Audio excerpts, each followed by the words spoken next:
Let's go!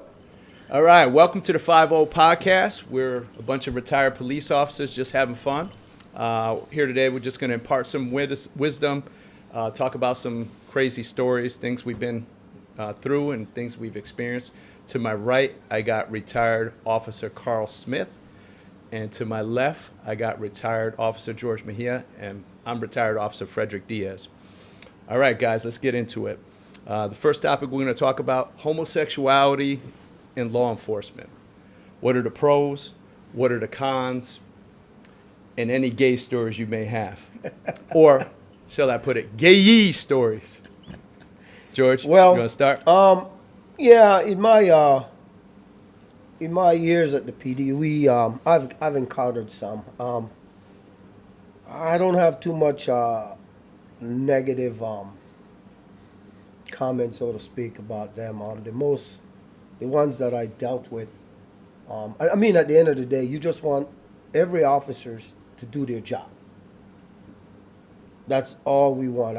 I really didn't care if you're gay, bisexual, whichever.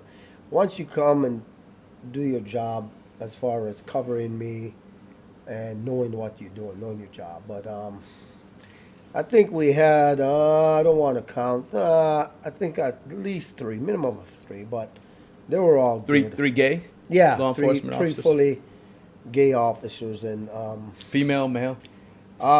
females. My Females, bad. okay. Females, yeah, Okay. all females. One of them, I got to like her. She was different, How so? Different, come into briefing and maybe she had a bad night. I don't know. Let me ask you, But- did her homosexuality affect her performance on the job? Definitely not. Okay. Nah, Okay. she was on point, and I like her. She stand up for what she believes in, and for what with us. She was always with the officers for the most part. Yeah. Like taking care of us, looking at our welfare and things like that. Absolutely. But she was there. She was down. Yeah. And the other ones, they do their job. Right.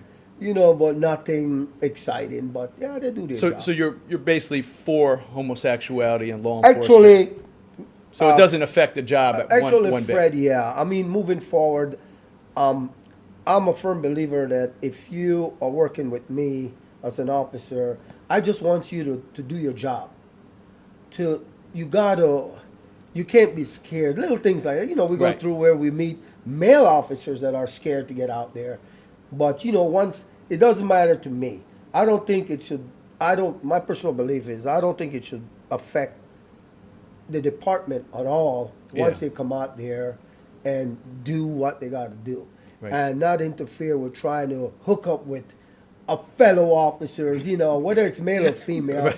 because Right. then that caused a little bit of distraction, so to Yeah. speak, Yeah. and favoritism, Yeah. as you would know. Definitely. So, So what could be a negative aspect of homosexuality in law enforcement? Is Uh, there one? Yeah, in my eyes, I mean, like I said, as far as the work, no. As far as negativity that I would see is just, once again, getting too involved with certain officers, and then that will take the morale of all the other officers. It kind of drains the PD. If you're going to show favoritism to another guy or to another girl. So you're saying if a female or male police officer were hooking up with another officer of the same sex, it would cause a little bit. Yes, and I don't think I had that.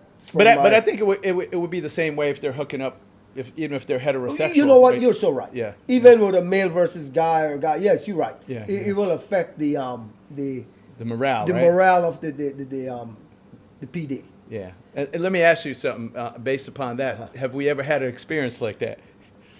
Yes, we Okay. did. Okay. And it went horrible. It went How bad. so? You have certain not male, female, don't matter, that just didn't hook up with one officer. They hooked up with multiple officers. Okay. And when you have that, I mean, damn, it's like a rat race. You know what I'm saying? Everybody's chasing the cheese. It's like the Titanic, bro. Hey, everybody trying to get off the boat at the same time, but there's only one lifeboat. So yeah. So in that sense, and you know for a fact that affected the whole PD. Yes. You know what I'm saying? So it trickled down. Yeah. It might so seem- so it was a female that hooked up with a lot of male officers. Yes. Okay. And it's just it affects the whole PD, in my eyes as well. You would know. No, I know, but how did, in your eyes, how do you think it affected the PD? Like as far as the morale, as far as discipline, as far as people doing their job? How do you think it affected it in that aspect? I don't believe.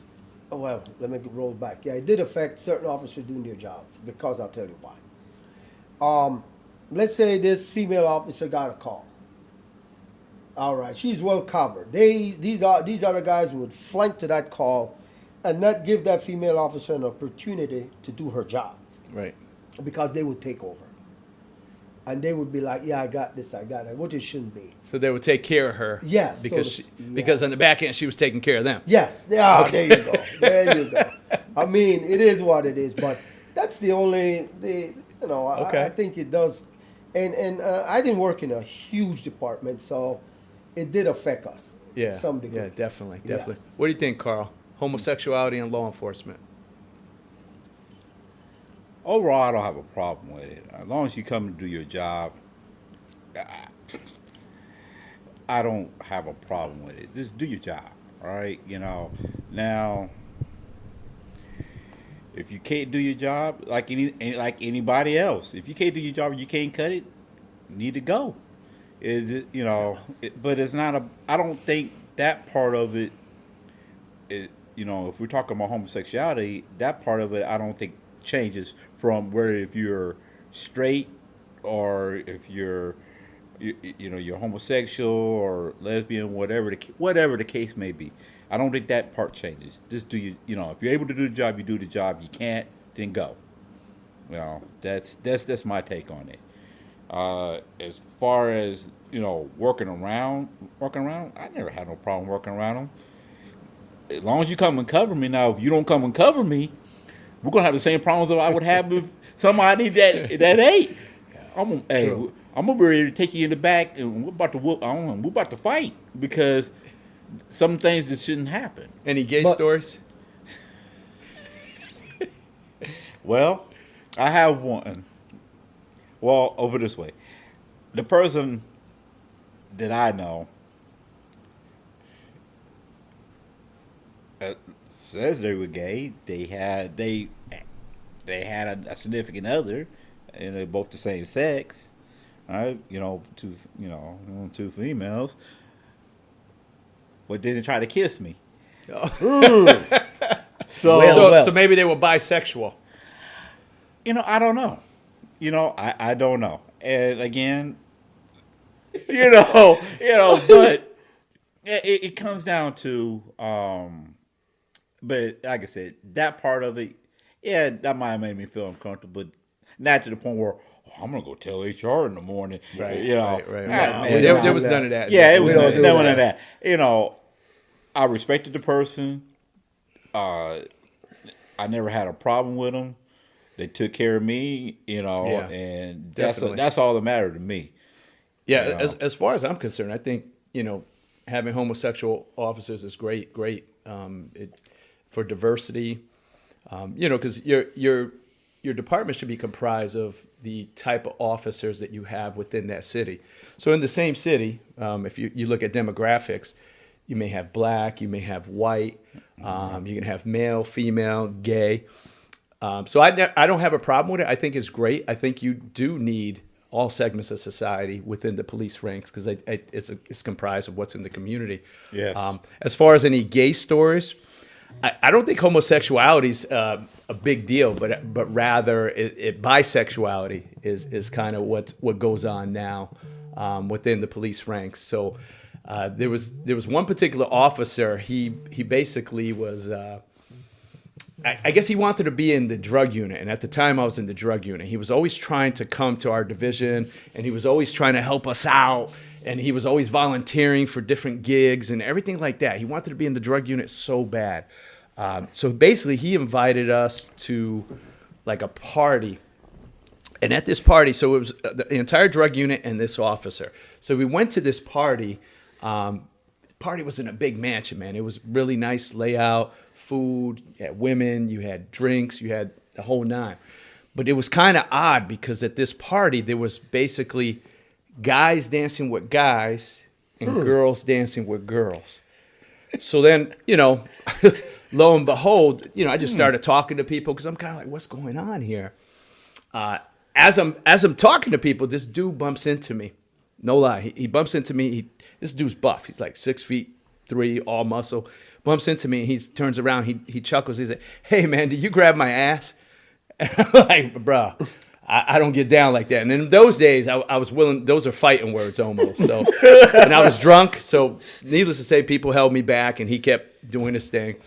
But I happened to talk to a female later on in that particular party, and she was kind of letting me know, "Hey, I got to let you know, your buddy, your officer, he kind of swings both ways." I'm like, "Really?" Wow. Had no clue. This guy never came out. Pretty good officer, but nonetheless, I had no clue. So I think bisexuality is a big thing. The females who are gay, they come out, right?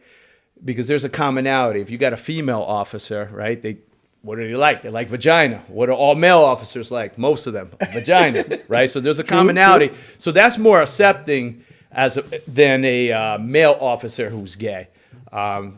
Very seldom have I seen a male officer come out who's actually gay. I seen one years ago, and this guy was like really gay. He was like gay 2.0. So basically, he came out when it wasn't even cool to come out. Back in the day, he came out like when I first started, back in literally the 2000s, and he came out and he let everyone know that he's gay. And, Wow. Hats off to him, right? He went to another agency eventually, but he was very gay, as I could put it. Not a bad officer, pretty good.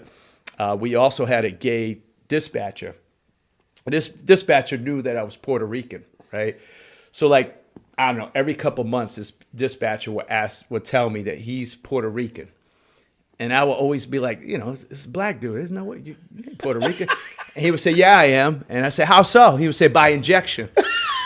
So I mean, and sexual harassment is a whole nother topic that we won't get into today, but it was widely accepted in the police ranks. You got sexually harassed by guys, girls, other men, supervisors, anybody and everybody. Sure do. But I want to ask you guys, would your opinion change on homosexuality if we're talking about the military? Do you think it would be a different dynamic per se? I will say this one, and maybe when you went in, but for us it was don't ask, don't tell. Yeah. So a lot of times you probably was working around somebody, but because of it was a don't ask, don't tell situation, we didn't know. You had ideas. You had like, okay, yeah, possible. That's true, but you got to think of it as the military being a bigger. It's not like a police department, Right.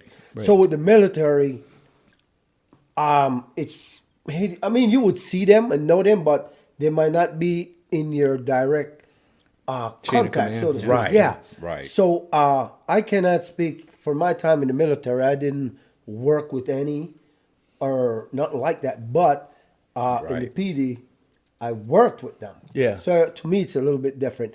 Now, how I feel about it, once again, even in the military, you can go there and do your job. That's all it is. You got to do your job effectively and efficiently. Right. Yeah. And if you can do those things, man, I got no problem. Now, have any of you two ever experienced like a wartime situation? Yes. You have, right? Yes.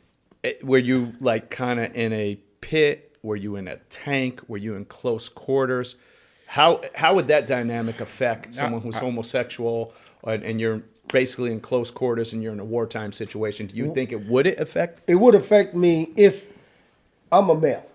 Let's say there's a male gay person. Right. Because you got to figure the military is kind of different, and I've deployed, and if I'm in a when you deploy, for you guys that don't know, you take showers in a bundle. Yes. So there might be 10 of us under a tent at one time taking a shower, and I would feel very uncomfortable Right. Knowing that someone's that gay. I know someone is gay, and I might think they're not watching me in the face. They might be watching me somewhere else. So I don't know. I don't know. It might be just my mental delusion. I don't know, but it would affect me a little bit, but not affect me enough to not do my job or not shower or nothing like that. But you know, Gotcha, the back gotcha. of your mind, you man, guy watching me. You know that type of thing. Yeah. I When you were in that wartime situation, were there homosexuals in the military in your platoon, and what was you the know situation? what? I can't, because the branch I was in at the time, I can't say 100% sure that there wasn't, but because the type of environment that we was in, you didn't know, right? Gotcha. So, and like I said, you can assume, or you can have maybe, something ain't quite right, Right, but you just don't know. But Smith is so right. But I'll tell you why first, to interject here again. When you're deployed, those are the least thing on your Yes. mind. Be Right. honest. Swear Yeah. to God, man. Yeah. You're worrying about your life, your troops, your fellow officers. Yes. You are. It's not like that, man. You're Yeah. on the move. Yeah.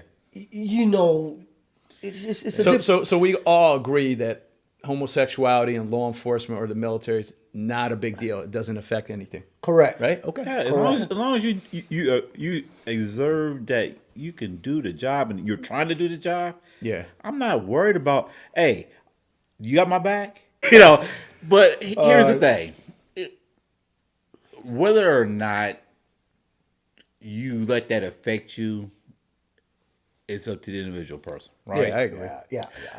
My thing is, whether it's in the military and it's wartime or police department, because police department ain't nothing but another war zone. All right, my goal and your goal should be to go home at the end of the night. Right? Always. That's our goal. So I need to make sure that I help you get there the same way you should be helping me to get there, right? I'm not going to sit there and worry about what your sexual orientation is going to be. Right. Well, let me ask you this: what if we change the dynamic up a little bit? What if it's a transgender officer? Do you think would that affect your opinions, or would it change things up a little bit as far as your perspective on that in the law enforcement ranks? Do you think that will bring down the morale any bit? I would say no. It'd be the same. Okay. Hey, again, Do your job. you do your job.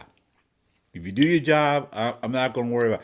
But I will say this: don't try to push your beliefs on me, That's a good one. Yeah. because I may accept you as far as the job goes, but if you're trying to push your belief, or I got to believe in this and I got to believe in that, that's not my belief, and that's not the era I came up in. Yeah. So- I guess in my, the gay thing, not a big deal. Yeah. Military, police. The transgender thing, if you're confused about what you are, I think it kind of impugns your judgment to make split-second decisions. If you don't even know who you are, how are you going to help others, or how are you going to respond to life or death situations? I'm not saying that that's necessarily a fact, but this is kind of my maybe bias. If you're confused on that level of not knowing who the heck you are, you may be confused in other things as well. I will say this, just in response to that, Yeah. is you got certain people that thrive on action, right? And they can make quick decisions. true. Quick decisions. And there's some They can- Navy SEALs who became Yeah. transgender. Yeah. So So might- the yeah. heat of the moment, regardless of what their sexual orientation may be, when the bullets are flying or whatever, they're on it. They're snapping. Right. They know what's going on.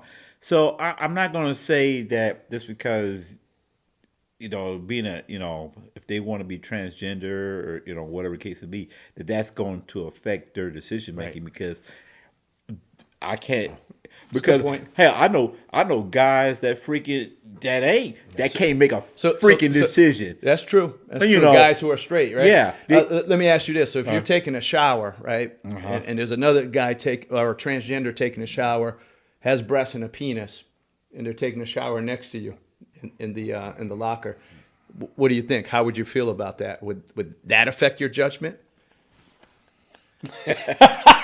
Why are you asking?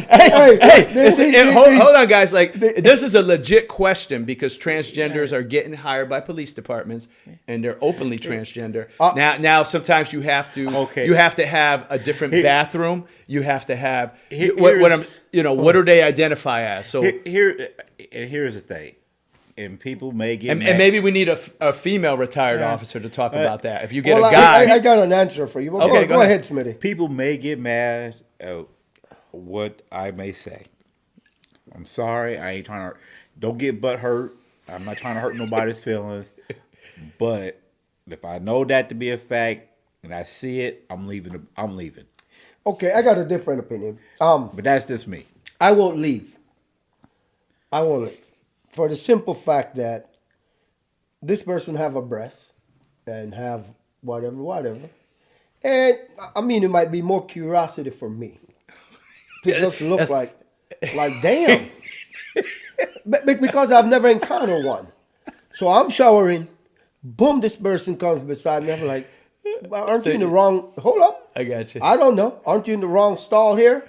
Yeah. Whether it's military or police, the academy, whatever. Yeah. But I ain't going to leave. I'm going to be. Hey, America. But you don't see what happens off camera. There's going to be a whole nother discussion. After this, we're going to break. But my thing is this: we're all military, and we are fucking. Yes. We don't care. Yeah, We yeah. take showers with. I've been around. You're right. Nothing bothers me, to be honest with you. Bother me to the sense of affecting my way of thinking or my lifestyle. I'm in the shower. Let's just do it. Yeah, no big deal. No big deal. Shower, get out, put on your clothes, and that's it. To me. I just want to know: do you want to be a man or a woman? But that's just your personal. But that's you exactly. You can't, I'm not. Yeah, I'm not projecting that on anybody else. Can't, Hey, I'm just because want to know. that person is that person. Right. So let me ask you this. So I know I'm digging deeper and deeper, and that's what I do. I dissect things. You're in a 2-man unit with a guy who is openly gay. Mm-hmm. Are you cool with that? I'm cool. And you're working 12-hour shifts, mind you. Listen, and this is Just always saying. my stance. I'm cool with it as long as you don't direct nothing at me.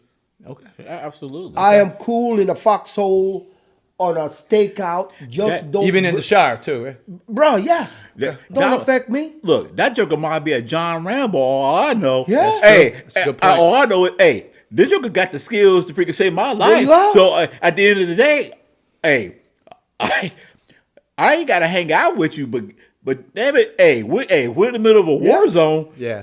I know you got my back, and I got yours. Correct. That's so, and so that part doesn't. Not a big deal, right? You know, I'm with you guys. I think no matter how you break it down, you're right. We've seen so much. Yeah. We're ex-military. We've seen a lot of trauma. We've been through so much. So I don't necessarily think someone's gender or their belief. Ultimately, I don't think it's going to affect. Even though I said maybe you may have an opinion, it could impugn a transgender's judgment. Maybe not. I don't know. I think everybody, I would have to give them the benefit of the doubt, Yeah, of one-on-one, course, what of this course. person's about, irrespective of what their belief system Yes, is. of course. I mean, because if we just go in and I wanted to deep dive and say, well, on a religious end of it, well, we could speak totally. That's a totally different conversation that we're going to have. And like I said, my religious belief, again, when it comes to wartime, when bullets are flying on my head, I'm going to have to put that aside for a minute because the Bible also says you shall not kill. Well, I'm sorry. If somebody's trying to take me out. Yeah. Ultimately, it's Yeah, know, it's one of as those long as you go things. home at the end of the day, Yes. right? I agree. All right, guys, switching gears. What is the most traumatic experience you have been a part of as a police officer? Something that kind of stays with you to this day, your most vivid, most traumatic, most craziest, most scariest experience that you've ever dealt with as a police officer that you still remember today? Maybe you have dreams about it. Maybe you have nightmares about it. Maybe you have sleepless nights because of it. What might that be? I don't George? have sleepless nights. I don't think I had a lot of trauma, but I don't think it bothers me. Okay, so what Enough. was that? Not so much trauma. I mean, yeah, I can mix it up. Some of the I don't know if I mentioned it in my previous podcast, but we had an accident on a highway, busy highway, and I think this guy was coming from work up north, The decapitation. and he fell asleep, and he hit a semi in the Wow. back. Yeah, remember that one. And he his vehicle hit that semi so hard that his head, I think he flew out the windshield and his head was cracked. His brain, his head was cracked in half, bro. Wow. And his brain was all over the road. Was the head close in close proximity, or was it one part here Oh, or there? scattered? Okay, all wow. over the highway. Yeah, And, I remember it because it took the top of that vehicle off. Yeah, he and I got there and I saw one of my fellow officers just picking up brains Wow. particles. What were you thinking at the time that you were there and you're like, oh, You know, whenever we go to a call like this, there's always sadness in your heart. right. Because you think about, I can't speak for all of you guys, but I think about that wife, that mom, that kid that's waiting for this guy to come home. Yeah. Because you know what, at the end of the day, Freddie, Smitty could have happened to any one of us. Right. Yes, absolutely. So every time I go to one, it's a sadness in my heart. I had another one where the guy was driving and he's banking a left turn, busy intersection, and his girlfriend is on the passenger seat. And he ran that red arrow, Wow. Yeah. and there was a car coming southbound and hit that car, man. The girl died instantly. Yeah. I got to the scene. He's okay. Like most of the time. Yes. The drivers always seems to be okay. Yeah. But And she was just there. Yeah. Wow. Gone, bro. Wow. I mean, there's nothing nobody can do. Directing your attention back to the one with the guy's head was kind of split in two. Uh-huh. What were the smells? What were the sounds? Paint the picture for us a little bit. Well, like, I'll just to do my see- best. You know, of course, there's all the squad cars are right there. Lights. The smell. I mean, I can't say it smells of like. Was it winter? Was it day? Was it night? No, it was. I believe it was summer because Yeah. it wasn't cold, and I think- can remember being there and this guy just picking up particles all over, and I didn't Yeah. participate in that part because I don't have the heart for that, you know. Yeah. But to him, it was just another day. Right. He just picking up the pieces, and the guy's in the car, of course. You know, there's nothing. The crime scene got to come out there, Yeah. do the assessment. But smell. I didn't remember no smell. Just Did you talk about it with officers afterwards, or, you just kind of compartmentalize and just move on? And You know what? You know what's so sad about my PD? We did not do a lot of after action review. We That, didn't and that, That was non-existent. yeah, and all of these guys, you guys will agree with me. We just started that I left 3 years ago. Maybe within the last it's kind of a newer thing within the last 10 years. because maybe. I'll tell you why. Why, Freddie? Because the newer sergeants, like I did mine, always have a after action review Yeah. for homicide, for whatever, the newer sergeants are starting to do it, which is good. Yeah. Because remember, the troops ain't going to do nothing. It's the sergeant that got to say, That's right. all right, hold up, guys, let's do it. Come in, call everybody in and Yeah. do. So back then, we didn't have that. We call in the crime scene, and then they do their thing. Right. But we as officer and first responder, because we are there first, Yeah. we should have one. Yeah. So we didn't have it, sadly, but now it's they're doing it at the PD. Yeah, yeah. And how is that beneficial, Carl? Like in regards to having like an after action debrief and that sort of Well, thing. like I said again, they didn't have it when I came through. They didn't even have it. So, but I think that it's a good thing because we're talking if we go into the mental health aspect of us, you don't know what's going to affect a person. You don't know if it's going to be a one event thing like that, Yeah. or if it's a multitude of events. But you need to be able to talk to it, and I think the area that we came through, it was more of a suck it up. Yes. Suck it up. Yeah. Yes. We got more calls Yes. to deal with. Yes. And No time for the warm and fuzzy. yeah, We got to move on. You're not going to process that. That is very bad. Yeah. No processing it in your brain. It's just you just go right. You know what, man? You guys are so right with this, and I'll tell you. I don't know if I mentioned it, but it just came across my mind what Smith said. I had an officer that went to a scene of a car fire, and I know in my heart that officer watched that lady died in that car, Wow. and I think I was in charge, and I called that officer in and I asked him numerous times if he was okay, cause listen, man, when you see somebody dying, screaming, they're alive when you Wow. get there. Wow. And you cannot go in that car because helpless. that's going to affect you. Yeah. And that officer said, no, I'm okay. And I'm like, you can't. But there was nothing in place. See, these are things that departments need to make mandatory. Yeah, absolutely. There is nothing in place. And that officer, I asked him numerous times, and he said, no, I'm good. Yeah. And I had to go with that because there's nothing Right. in place that is That you can force them Man, to yeah. do So something. departments need to do that, bro.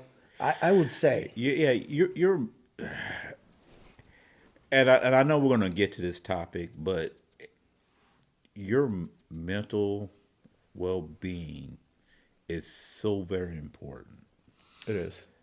Yeah. because it may not affect you today. It may not affect you tomorrow. It may not even affect you a year, 2 years down the road. I mean, look at some of the Vietnam vets that came back. Sometimes it didn't affect them right away. Right. Sometimes it manifested, or they saw an event that it was just out and Trigger about, there. Yeah. and all of a sudden,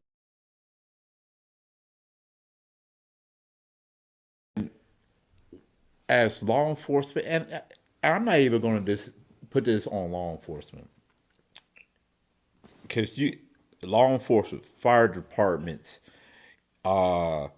military, even people that work at corporate jobs. Because if you think about the Great Depression, when the stock market just went poof out the market, you had jokers jumping out of jokers jumping out of windows, out of freaking high-rise buildings, killing themselves because mentally it jacked.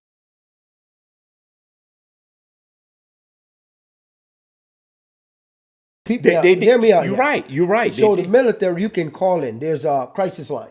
You Yeah. can always, and somebody they will do you. Now, being a police officer, let's do this. Yeah. I'm a cop. I go call for help. They might use that against me. So, Especially, I feel more so in those days. I think now it's a little bit different. I think Well, it's it- opened up it's because changed. wellness is very I think it important. has Mental health changed is now. important. Back when we were on, it may affect you because they're Yeah. going to be like, this guy's not capable Yes. of doing the job, Yes. or he's not qualified Right. mentally. My PTSD story, I was a young detective at the time, and there was a call of marijuana, someone smoking marijuana within an apartment complex. At the time, another detective actually resided in that complex, and he knew the manager. So he asked me to come along with him, do him a favor, maybe knock on the door, and just tell the occupants of that particular apartment, hey, stop smoking the weed because it's spreading throughout the building. So I went with a couple of detectives, and we just knocked on the door, and it was going to be a simple thing. Just tell them, stop smoking weed, put it out, because the whole building could smell it. As we get there, we knock on the door. There was a young man that came to the door, and as soon as he opened the door, you could smell that it smelled like almost like 50 pounds of marijuana. Was that a contact high? Oh man, Yeah. it was almost like, I don't know if you remember Cheech and Chong. Of course. Yes. For those of you, Yes. we're dating ourselves here, but Cheech and Chong, they were always smoking weed, and they had this van, and it just hit me. Back in those days, based upon smell or marijuana smoke, you can actually get a search warrant for an apartment or a residence. So at that point, we grabbed the guy and held him, and we said, "Hey, look, dude, if you don't let us in, we're going to get a search warrant for your property, and then we'll be able to force our way in and find whatever you got in there." And at that point, he broke away from us, ran into the apartment. We ran right after him. At this point, me and a fellow detective were wrestling with this guy to actually take him in custody and put him in cuffs and everything. So we get him in cuffs. We get him secured on a seat, and we're both sitting kind of next to him at that point, and the other detectives are kind of checking the apartment to see if there's anybody else in there. This guy, he kind of glances towards my gun, and I got my gun. I'm wearing is a single retention holster, which is basically you could just pull the gun out. It was very back in those days. That's all we had. So he glances at my gun, and he's basically looking at it, but I don't think nothing. I'm in those days I'm a young guy. I'm in great shape. I'm Superman. I'm making dope arrests. There's press releases of all the wonderful things I'm doing. There's no way that this guy's going to get my gun. Sure enough, he gets up. We get up. Somehow, with his arms behind his back, he manipulates my gun out the holster, and he starts firing the gun behind his back. So it's like, oh, shit moment. You know what I mean? So me and my partner, we basically plant him face down, and he's shooting the gun underneath him. So we're not sure like where the rounds are going. Every time he would fire a shot, I would hear the pop, and I'd look, did I get hit? No, I didn't. And then my partner would look, did he get hit? So at the same time, I'm trying to wear him out unconscious, just beating him. It was like 5 shots. Finally, we could tell that he shot himself. He shot himself in the calf. My other partner at that point pulled the gun out, made it safe, and that was the story. So we didn't get shot. My partner didn't get shot. The guy shot himself. The guy lived. He was a little beat up, but he lived. But it was a life or death situation, and it was very traumatic because not only did he get my gun, that was real personal. As a police officer, you're not supposed to allow anyone to get your gun. Right. I also had to testify in court as a victim, and that's something. I was on a pedestal at that point. In my career, I thought I was doing some great things, and then during that point, I thought about, should I even continue being a police officer anymore? Yeah, because it was such a traumatic experience. I'm like, I don't know if this is for me, but I put it past me, got in the game, and continued becoming a police officer, and I had a pretty successful career. But after that incident, they had what's called a critical incident debrief, where I had to speak to a psychiatrist. They actually sent me. There was some place in Chicago, in that area, and I had to speak to a psychiatrist for a while. And then I was actually interviewed by the task force because they wanted to make sure there was no criminal negligence on my part as well. So these are the kind of experiences a police officer goes through. So it's a traumatic experience, but then there's an administrative portion, then there's a mental portion. And then the agency, to their credit, they gave me probably about a week off, and then I came back afterwards. So that was kind of my traumatic experience. That is deep. Yeah. I think my most traumatic one I had was a baby death, and we're in the business, we deal with death, right? That's just part of the job. And adults never really bothered me. That part never bothered me, but I think the baby death was what really bothered me. Well, I had this one where nobody could figure out is they had this toddler's crib up against the window, and up the window had those horizontal blinds, and one of the ones, the quarter one. So the baby had hung himself with the cord, and I'm thinking, I got like a bunch of emotions going. I'm pissed off.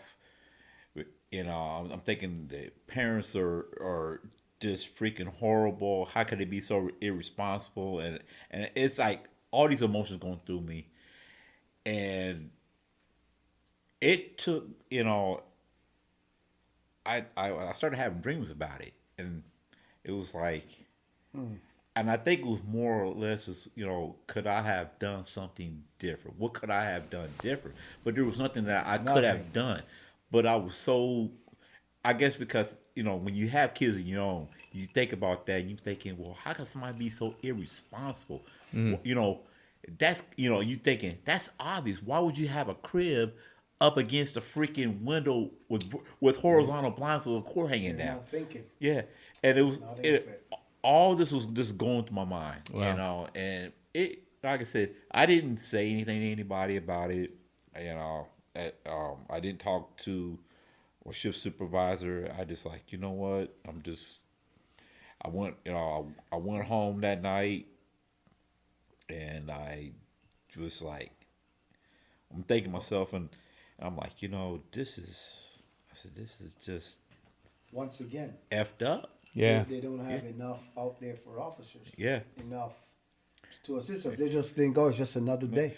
But I don't even think, and I'll be honest with you, I think even at that time of my career, I probably wouldn't have said anything anyway. But you- But just because, because of my mindset of, dude, you got to suck this shit the It's fuck up. coming back Yeah, to yeah. you thinking in fair that it might affect your career. Yes, Of course. affect my career, Yeah. or what is the other officers going to think of it? Or Yes. Smitty's a punk, Yes. Yeah, yeah. So there's definitely that Yes. mental aspect. Yeah. of it. So I was like, man, I'm not gonna say Yeah. that. I'm gonna deal with it. But like I said, I was having That- dreams about this stuff. That's Wow. the problem, Smitty. That's the problem. So with all these incidents that we're talking about right now, Uh-huh. how have they affected your physical health to today's date right now? How directly or indirectly? How have these incidents, the most traumatic incidents that you've ever experienced or been a part of, how has that affected your physical health right now? Well, I will say this: I think everybody deals with stress differently, and I think that everybody's outlet is different, right? Unfortunately, my outlet, it was not the healthiest outlet. Yeah, I like working out and I like going to the gym, but my go-to, I went to drinking. Okay. That was my outlet. Yeah. You know, So like the outlet of drinking. So you know. I just wanted to forget. Yeah. So, hey, I'm gonna drink. I'm gonna go to sleep, and I'm gonna try to forget that whatever happened, and hey, come the next day. Yeah. We're gonna, hey, what's that saying? Rinse and repeat. You know, and I think that's where I was at. Right. And part of that was. You get that part of that is from your childhood. Part of that was, coming from the military, and then you're doing a job in the area that I came in. You just like, man, you suck it the fuck up. You got a job to do, let's do it. And that was it. That was me, Yeah. Was that the healthiest way of doing it? Absolutely not.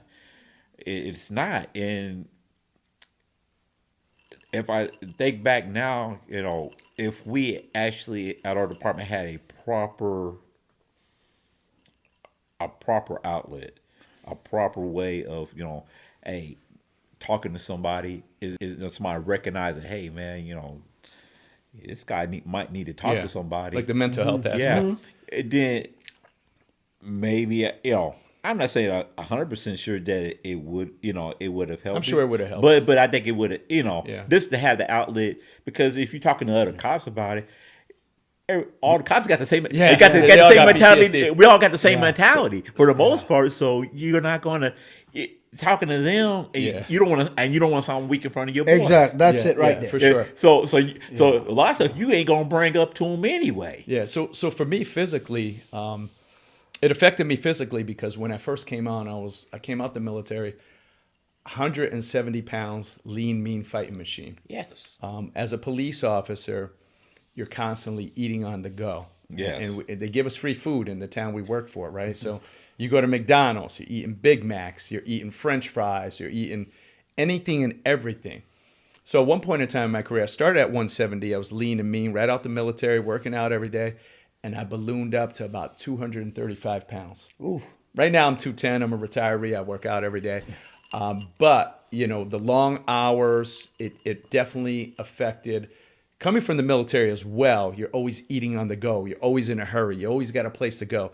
Same thing in law enforcement career.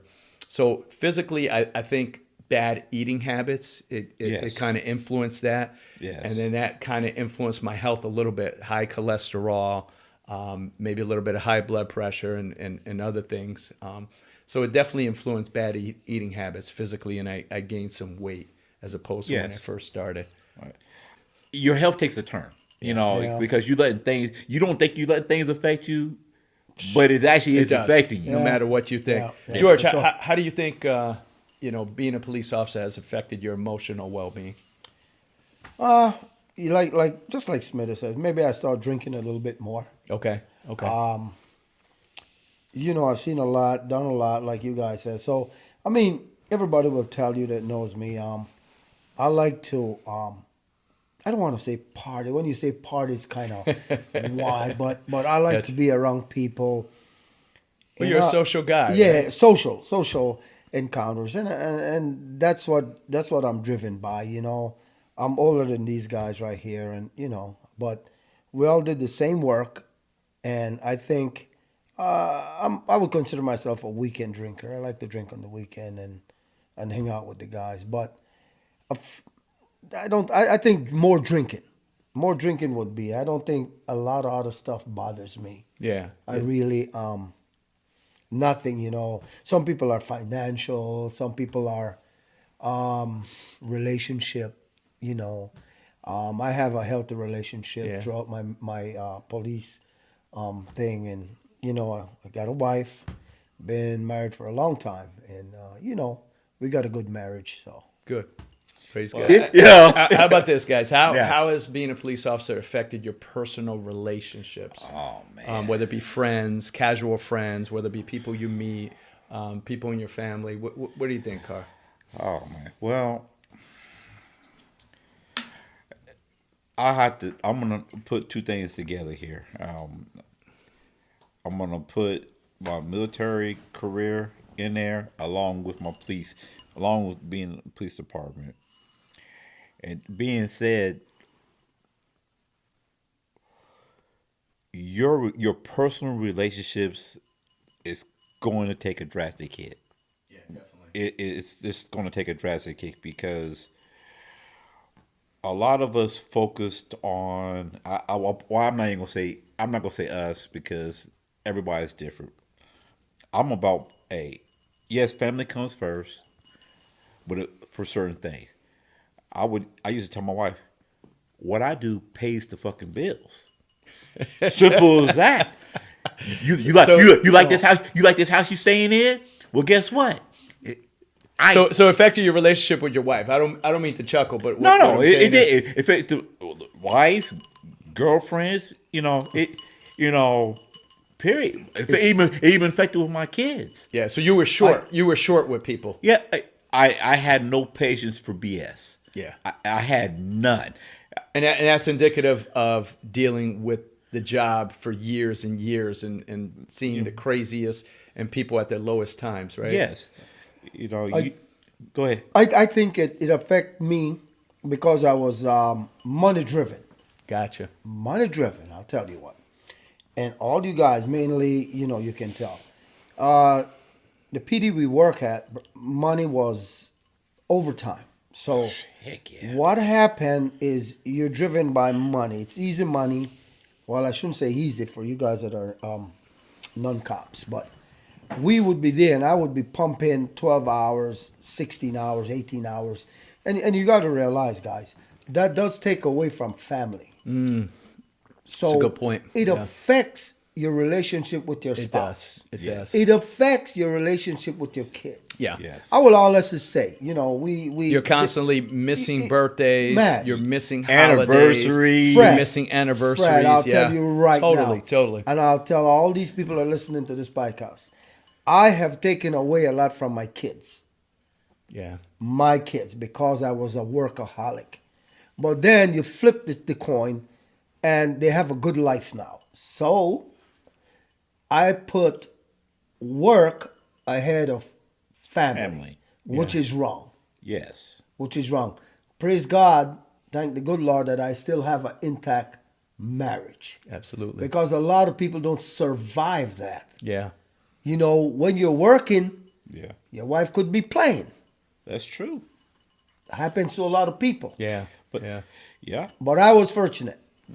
But look at it. I mean, other than a lot of officers and even people in the military, some of these jokers are on their second, third, fourth marriage because, hey, I mean, but why? Because it's either them or it's just the spouse can't deal with the fact that, Yeah. hey, you're at work more than you're at home. Smitty, No doubt. No doubt. the average cops are usually divorced. What are they, like marriage? There's an average for like It's the same- divorce it's not- rate. it's not long. It's the It's not same. long. It's the same It's a as the couple military. years. It's the same. The 3 to divorce 5 rate is years. so I think high. 3 to 5 years. The divorce rate The is divorce high. rate's so high.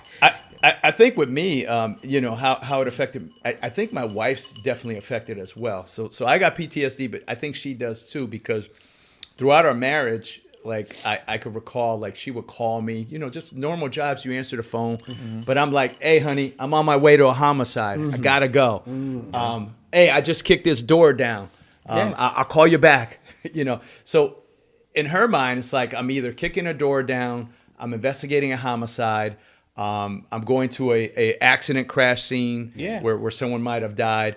And this was constant because when you're working specialized units, you're getting calls Yes. at 1, 2, 3 in the morning, and it's almost like you become a zombie because you're working your regular shift, but then you're getting calls to come in for major incidents as well. So I got PTSD, but I feel like throughout the years, my wife has experienced The same. indirect PTSD from everything that I've been through and some of the stuff that I've shared with her as well.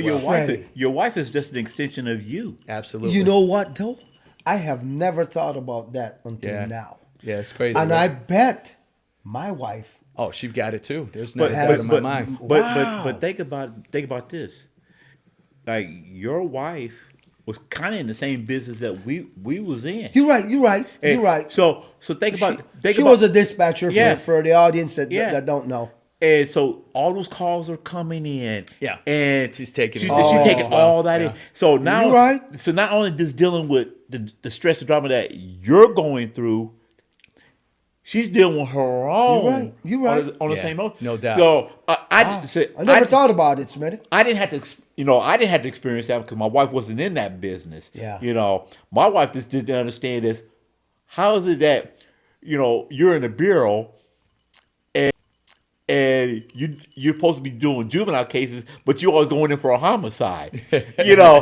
Well, We're a small agency. we're You a had to small do it all. agency, Yeah. and yes, I don't think it's what you did. It's just that the emptiness is not the Yes. the void. Yeah. there's a From you void not there. being whole. Yeah. Yes, Because really, if you get somebody that doesn't know what we do, they don't really think about And let me tell you this. I will say this. It takes a strong personality to be the wife of a 20-year police officer and for that woman to still stay with him after absolutely. 20 years. It- It takes a absolutely. strong personality. it does, man. And I'm I telling you. wish we had someone to interview today on that topic. Yeah, it does because But we could all agree that the job is taking its toll on us mentally, physically, emotionally, Yes. in personal relationships. What do you guys do for wellness? What do you do for wellness?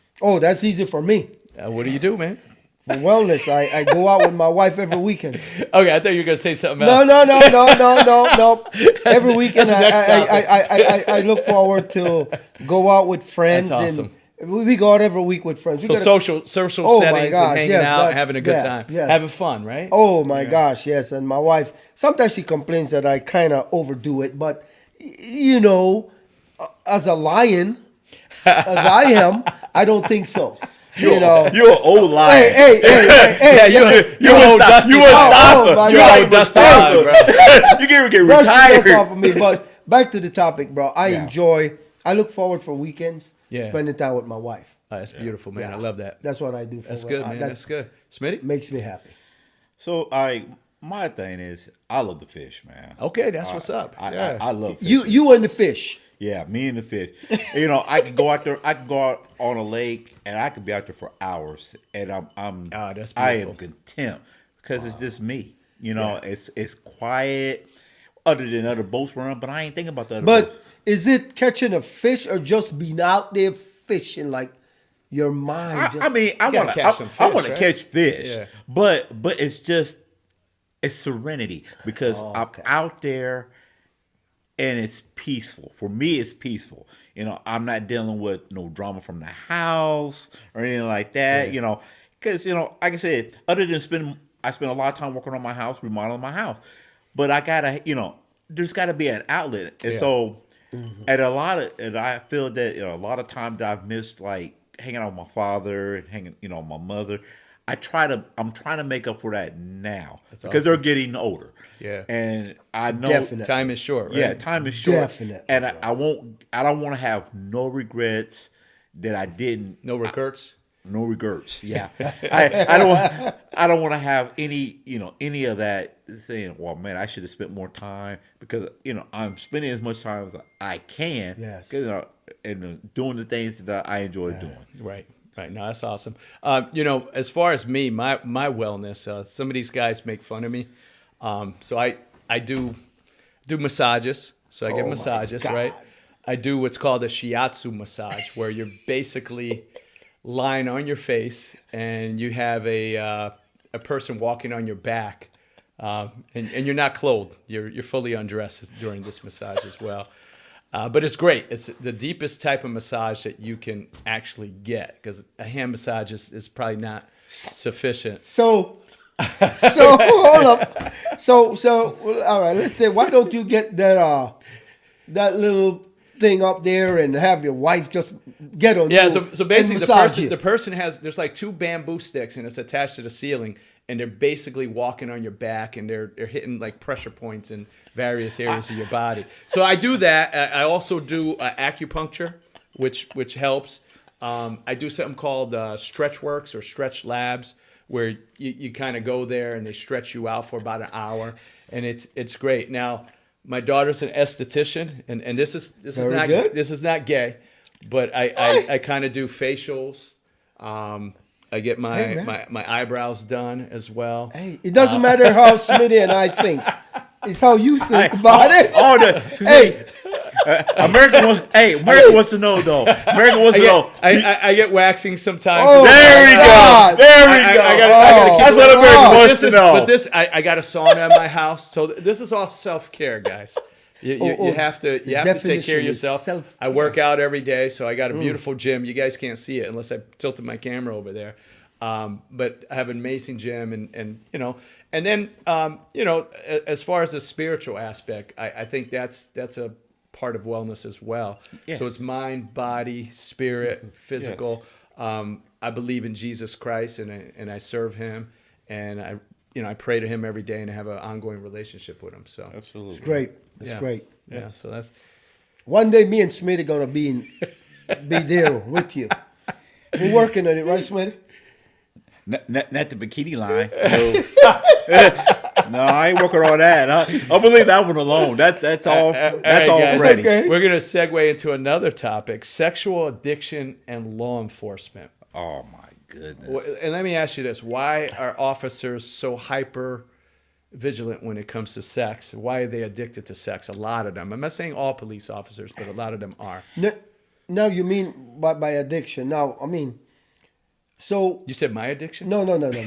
So some officers just think, to me, like some of them go out there and do craziness. They think because they're, I don't want to use the word above the law, but Right, they right. think because they're a cop, they can go out there and get any woman. They go to Yeah. a club, they see somebody. See, but I think those guys, they probably, when they were in high school, when they were younger, they probably didn't have a lot of success with women.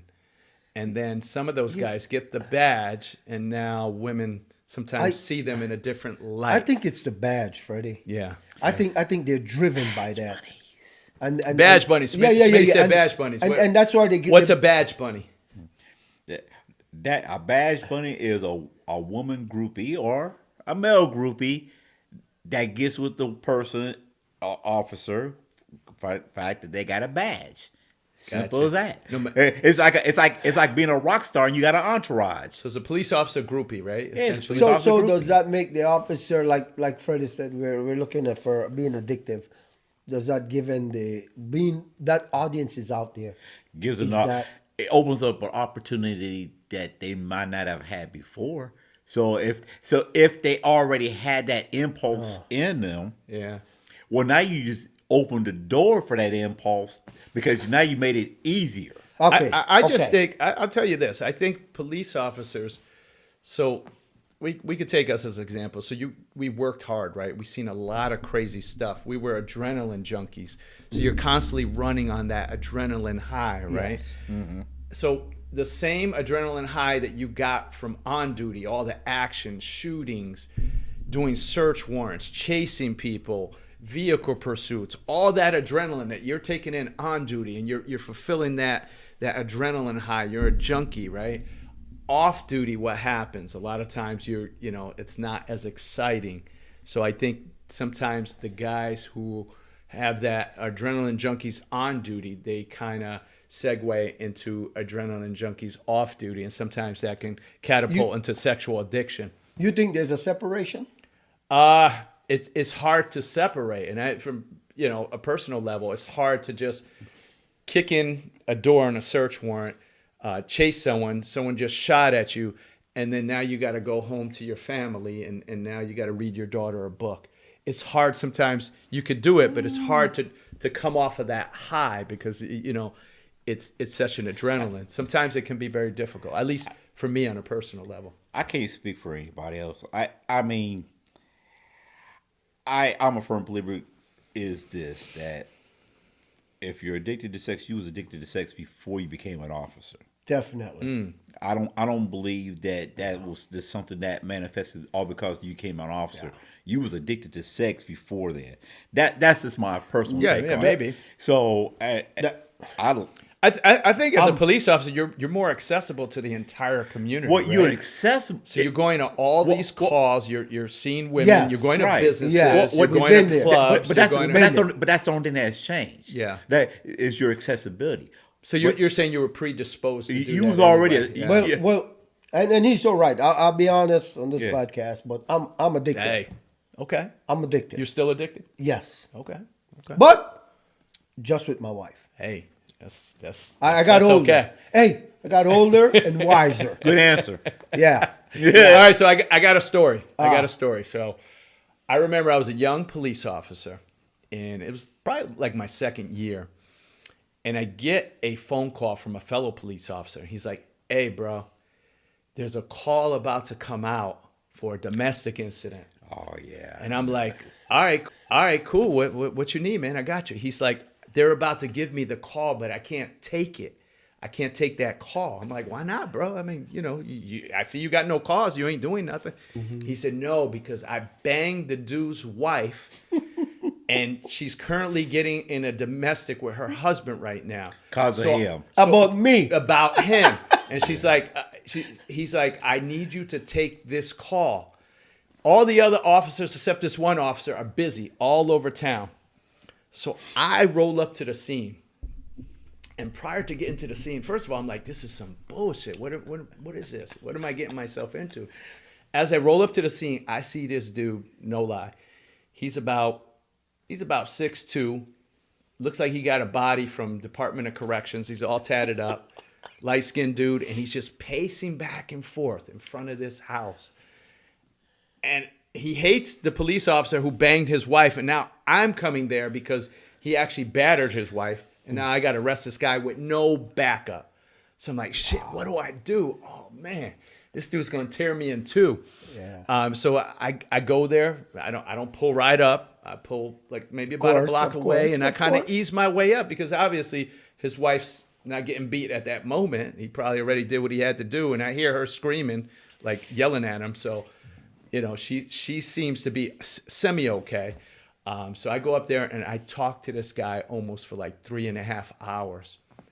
I use my de-escalation skills, just Yeah, talking to him, gotta talking use to it. him, talking to him, talking to him. Eventually some other officers came, but at this point, I didn't put him in cuffs or nothing. He battered his wife. I just, hey man, if you take a ride and with me to the police department, we could kind of sort this out, look into this a little further. And I convinced him to get in the squad. And then once we got to the police department, once you're in the walls of the police department, there's Yeah. Game over. That's like a little Game fort. over. That's a Yeah. castle. You ain't getting out. So at that point, the gig is up. No matter what you try to do, we got the numbers and we got you in a facility. Yes. But the guy was cool, and I understood why he was angry. But after that experience, I'm like, these dudes over here are crazy. What did I get myself into? I'm responding to this call because this officer banged this dude's wife. yeah. And You now gotta I got to hear it. arrest this guy because he hit just craziness. And I got to be honest with you, this was kind of the norm, this craziness that we dealt with when we were police officers. It was kind of a But- normal type situation. But to your defense, Freddie, since I worked with you for 23 years, but you're good at de-escalating stuff. Yeah, he had the verbiage. You have the verbiage Yes. that you are good. I mean, it came in You- handy. yeah, 'Cause man. Honestly, if I I had to mean, fight this guy one-on-one, that's he that's all he trained that's for. just one right? situation. Yeah, that's just one situation. But I've encountered you with many situations where you're good at talking to people and talking them down. And then, man, that's just a plus on your end. Dude, Freddie was one of those guys that he might whip their ass and then dust them off later. Hey, talk all nice to him. Smitty, Freddie's the guy to tell anybody that he promised them the world for just one day. Yes. Yes. Anybody? Oh, Okay. hey, he got it under control. Yeah. Tell them what they want to hear for one day. Yeah. Needless to say, sexual addiction is big in law enforcement. Well, I get it. I just think that when it comes down to sexual addiction, I just think that you was already addicted. A person is usually already addicted to sex before they even started their law enforcement career. Yeah. So let me ask you something, guys. How do you mitigate that type of situation? If like a sexual addiction or whatever your addiction is, whether it's alcohol, whether it's drugs. How do you mitigate that? How do you stop that? There's a couple ways you can mitigate either by faith, your religion, or you get professional help, professional counseling. And that's one thing we didn't touch upon. Professional counseling is very important. Yeah. Yeah. So it really comes down to, I think, the individual person and how that individual person is going, what path they're going to take, or what path they decide to take. Because what might work for you, if religion is going to work for you, might not work for George, might not work for me. Yeah, definitely. It's just one of those. Everybody's different, and everybody's got to take their own path, and and like I said, everybody's not going to believe in God, right? So you got to do what works for you. All right, guys, if you had the opportunity to talk to your younger self as a police officer, what advice would you give yourself?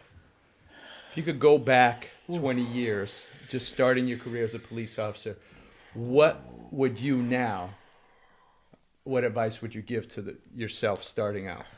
Oh my goodness, Yeah. that's a tough one. Yeah, going way back. Because I don't think I did anything that was, not negative, but So you're facing yourself. Yeah, You're literally I got facing you. a young George I got Mejia, you. police officer. What would you tell yourself? Leave those hoes alone. Just say. I tell you what, I could take this one. So I think one thing that stood in my mind is actually slow down. Because as a young police officer, I was trying to make the big arrests. I was trying to kind of make a name for myself, right? I was trying to find my way, what my identity was in the police department. And obviously, a lot of young police officers, when they come on, they gravitate towards drugs and guns, and I did that as well. But I was very successful. But I think the one thing I would have told myself is to slow down. It's if you want to have a long career, take it easy. It's a marathon. It's not a race. Yeah. A lot of times I wanted to make the big bus, big arrest, and I wanted to go on to the next big bus. So it was kind of like it was kind of like an adrenaline within the arrest to get another bigger bus and then another bigger bus. But you know, you got to pace yourself. And one thing too, there's so many aspects of law enforcement, not just drugs and guns. And I feel like craziness, but law enforcement offers so much more. You could become a canine officer, you could become a detective, you can become a school resource officer, you could become a supervisor. The possibilities are endless. You could become a chief someday. You can be an agency liaison for the community. There's so many wonderful things that you can do, and it's not just drugs and guns and gangs. Definitely, I wasn't into that. Yeah. Straight up. We all worked together for many years, but I was never into the, like Fred said, he was drugs and guns, and I wasn't chasing that. And it was fun, I mean, but it was. There's so much more. Like you said, I wasn't driven by that.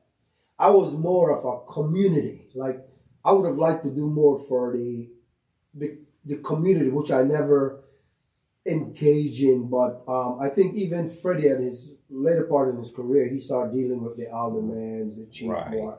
But I was more of I would have enjoyed that. Like, the school liaison, I don't think I would have enjoyed that because Dealing with the kids, I right? was always an aggressive person. Yeah. And I could never be in the school and have a 16-year-old, 15-year-old talking to me. You know, I would have lost my job.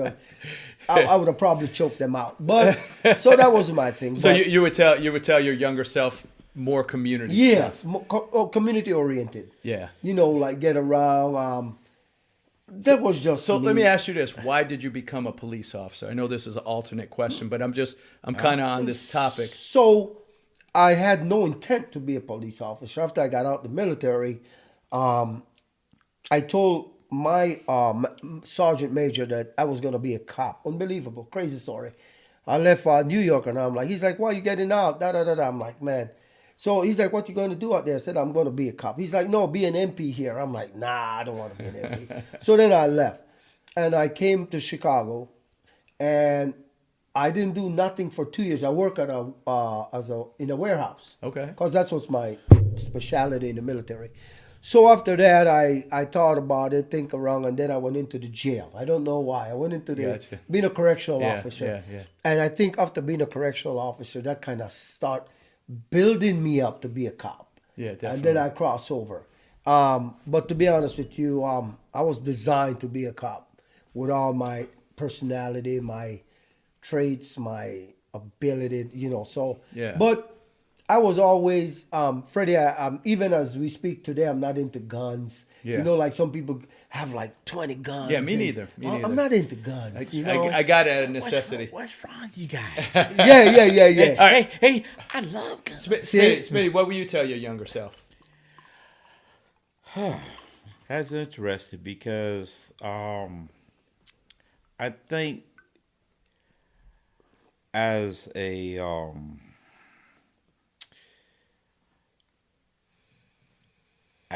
this might sound corny, I don't know, but I believe that God had always had planned for me to be a protector.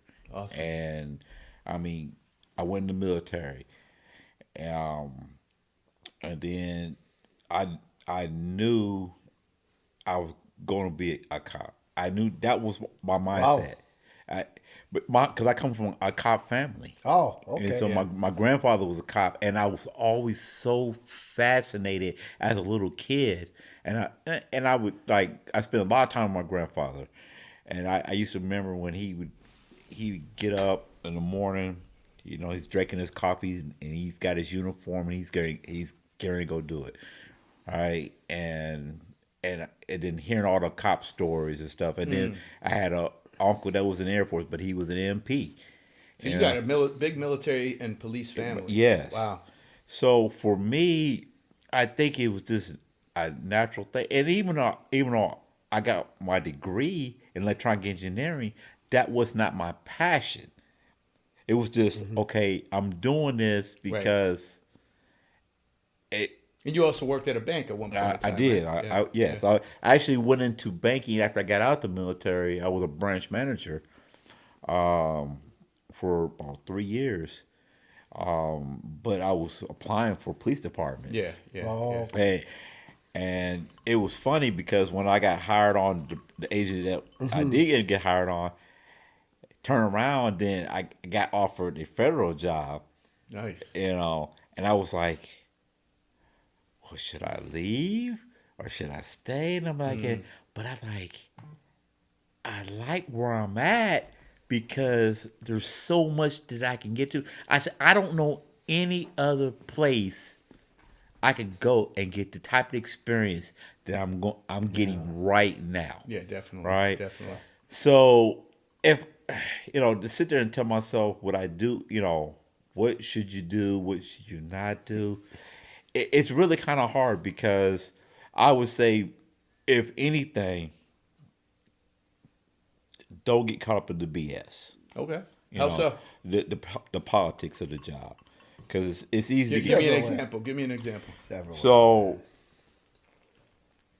and I think you could contest this. When you go to the bureau, there's politics. There's so much politics Yeah. involved. Where I'm a detective, right? So if I'm a detective and I'm supposed to do detective things, I shouldn't care about making somebody else happy or an alderman or Yeah, or the yeah. chief. I'm supposed to do my job, right? You want me to investigate, but Yeah, there are politics, It absolutely. didn't feel that way. It felt that, okay, we know a certain person and we're gonna take care of this person. You need to play ball. Good old boys. Yeah, you need to play yeah, ball yeah. with us. And I'm thinking, that's not me. I don't play ball. Yeah. I'm here to do a job. This is what you hired me to do. Yeah, that's a whole new topic altogether. Politics Yeah. and policing. Yes. There's a lot of it. So in saying that, I would just say, I would tell my younger self, the path that you choose, follow your heart, and don't change that part of it, but stay away from the politics as much as you I like possibly that. I like that. That's possibly can. Yeah, that's good advice. Of the job, because you're Yeah. gonna be, like I said, you're gonna have aldermans and you're gonna have mayors Yeah. and Yeah. the chiefs and whatever else. Oh yeah, you can't please everybody. Yeah. So you just got to do your job. Yeah, just and do it to you, the best just of do your you, ability, yeah. and that's it. Yeah, as for me, you both alluded to why you got into the law enforcement career. Honestly, I just needed a job. I got out the military, and I was thinking of getting orders to Puerto Rico, and taking my wife. We were newly married, and had a kid on the way. So I was like, damn, I need a job. So I saw the ad in the paper, and basically it was for police officer job, and I went and applied, and I did the whole series of tests. You had to go through a physical test, you had to go through a oral interview, you had to go through a lie detector test, you had to go to a psychiatric evaluation. So I did the whole battery of tests, and I passed, and I was on the eligibility list. And I was like, wow, this could be a start of something. So it worked out, but ultimately I just needed a job. I needed some money. I had a kid on the way. It was not my lifelong dream that, oh, wow. And I wasn't watching TV and was thinking, oh, boy, I want to do that. I needed a job, and it just it just hit at the right time. So, let me interject here. Yeah, so, go ahead. Smitty we got out the military. Check this out. He took 3 years to get in. I got out the military. I took 2 years. So, you came right out the military and jumped into this. So, let's say do you think it would have been different if you had a job in between? Would you have wanted to become a cop after, let's say, 2 years, like me? I mean, don't get me wrong. I always thought it was cool, but it wasn't like my lifelong dream. You was looking for a job to take care of your family. Yeah, that's. But if you had gotten something, if I would have gotten something else that paid just as much, Uh-huh. because I thought 28,000 was great at the time. Back then, you're right. I might have jumped onto it. Yeah. and you wouldn't, because you wouldn't have thought about being a cop after that. I don't know. I can't say. Okay. I can't say. Yeah. You like me. I never had no But it intent. worked out. It worked out. I never had no intent to be a cop. I think I was. He's honestly- designed to be a cop. Well, no, seriously. He was bred to be a cop. I think I was just predestined. But that's just because I just think that God had a bigger plan for me, and I think it was just to being a protector of men. And you got to have that person that's gonna protect the sheep, right? Yeah, absolutely. And I think that I was always that person. That's what's up. And That's good, Smitty. That's Yeah. good. You're the only one that had that mental. You know, I didn't grow up. I mean, as all of you guys know, I came from another country. So policing definitely wasn't in my. Yeah. But my it worked path. out. It worked out for no, each it one. worked Yes, out for all of yes. us. 20-year careers, Nothing whether to it was sneeze at, right? intentional or whatever, but because you had fun and you realized that, like for me, once I got in, I got there and realized like, well, shit, this is like being in the military.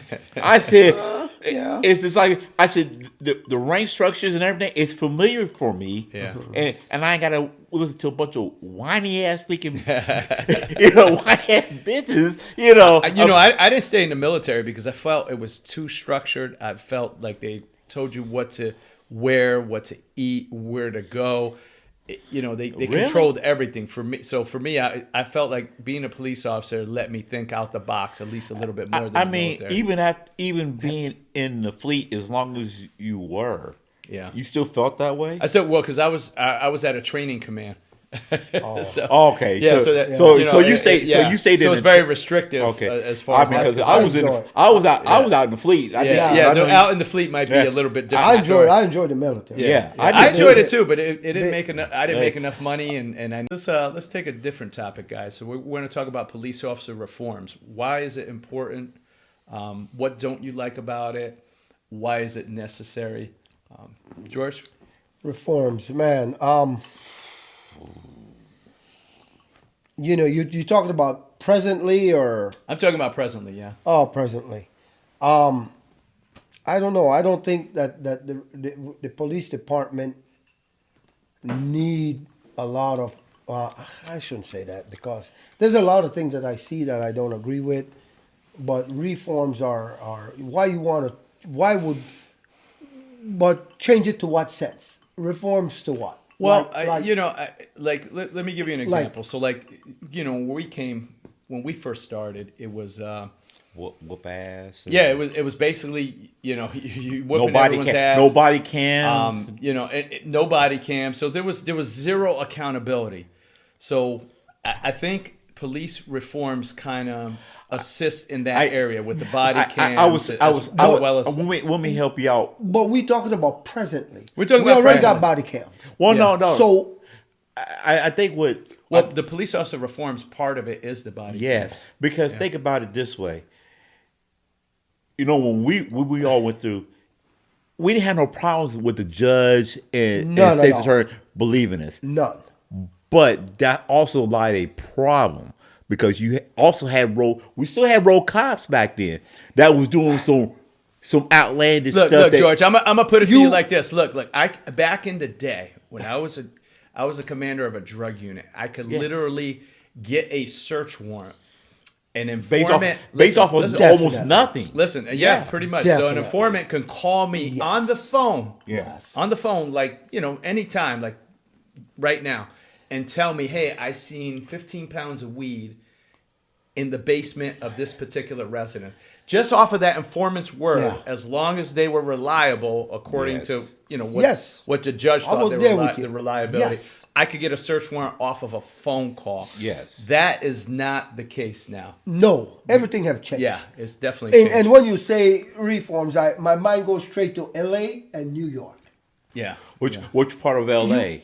You talking about the Rodney King thing, or are you No, talking about just L.A. Okay. They're not. Now, the problem with reforms, I think, is they're going too far in one direction. You're really hindering and restricting cops' ability Yes. to do proactive policing. Yes. I think there has to be a happy medium. Wow. That will never. But my mind goes to them because of the way back to politics. They cannot strive. They won't. It's always political, right? Yes. Police is Democrat, lockdowns. They're Republican, not. Democrat, Republican. I was finish your statement. No. They're just.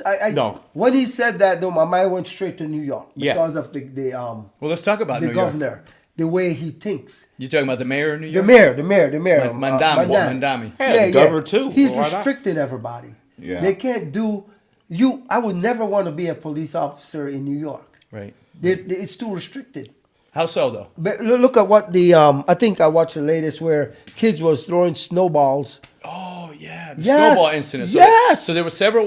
It was like a big snowball fight that they Yes. advertised. The police went there to break it up, and several. They weren't necessarily kids. They were like college kids or college students. But And why they did the threw- cops they get threw- caught? But why did the cops get caught in the first place? But they were just walking through Central Park. Yeah. But like Freddie said, like he was saying, nothing.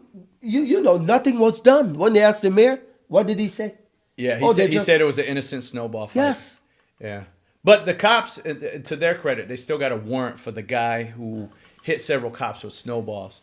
So they actually took him in. So the cops did what they had to do, but the mayor, you're right, he didn't back Yes. his law enforcement, and he said, well, it's just kids having an innocent snowball fight. And several cops got hurt. They got hit in the face with Dude, snowballs. come on, man. Really huge snowballs. okay. You didn't see that?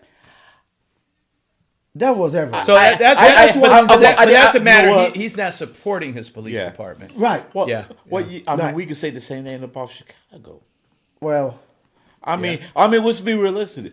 My thing is this: when we're talking about police reform, yeah.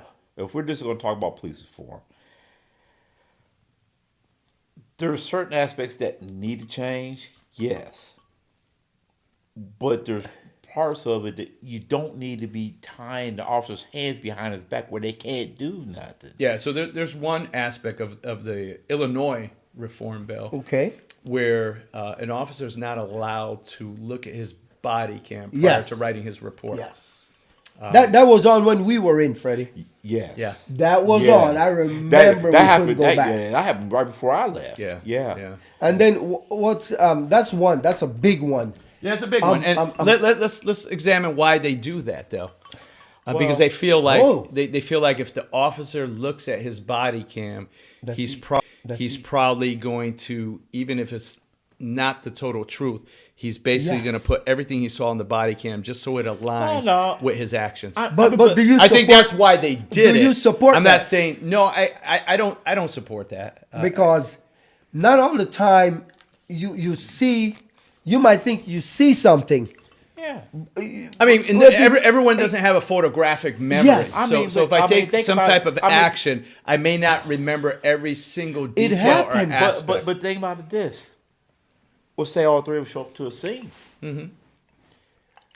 Your view of the scene, and my view of the scene may not always It 100% will not align. be. We Because- can't think alike. Right, We don't see alike. Right, we bro. don't see everything. I might have missed something. You might have picked it up. So it's in your report, but it's not in my report.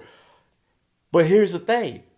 Back in the day, we used to be able to talk. yeah, yeah. You know what I'm Yeah. saying? But not because we're trying to change each other's report, but because we're talking about, okay,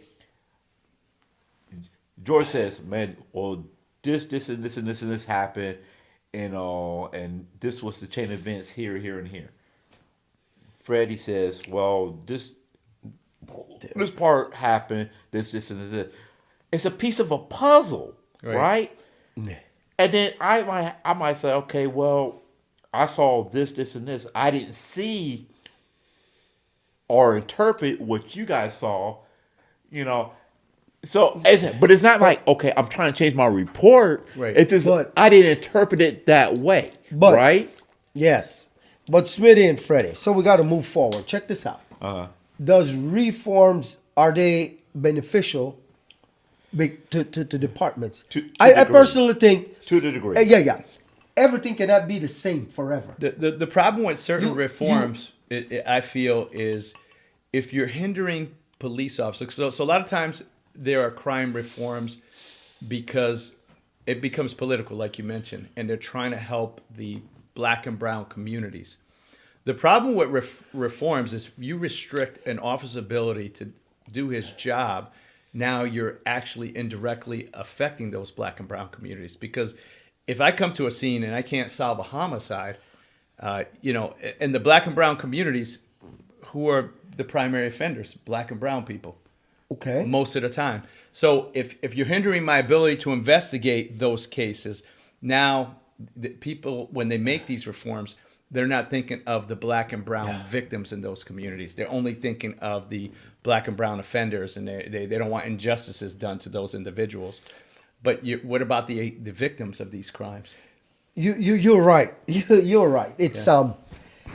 It's more directing. Like in recent years, it's more directing to what Fred is saying. Oh, yeah. It's political. People, It's a big political thing. People throw up their hand, but being you said that, I got to bring something up. I don't know Sure. if you're familiar with it. No, let's go ahead. Did you remember just last week that they canceled debate with was it a college when they didn't have any? The candidates was 6 or 8 candidates for a debate, and they were all white, and they canceled it because they were not a black or brown person. Oh wow, I'm not familiar with that Yes, situation. just because of that. Wow. But once again, we can't do that. Yeah. We got to go with the most qualified persons or people. We have to do that in society, guys. That's why we're failing. Yeah. We're failing So in policing. Yeah. We're failing in just everything. Politics. Right? Yes. Okay, thank you for today's podcast. We're going to have some more. We look forward to sharing our viewpoints. We look forward to sharing our experiences and having fun under adult beverages. Ooh.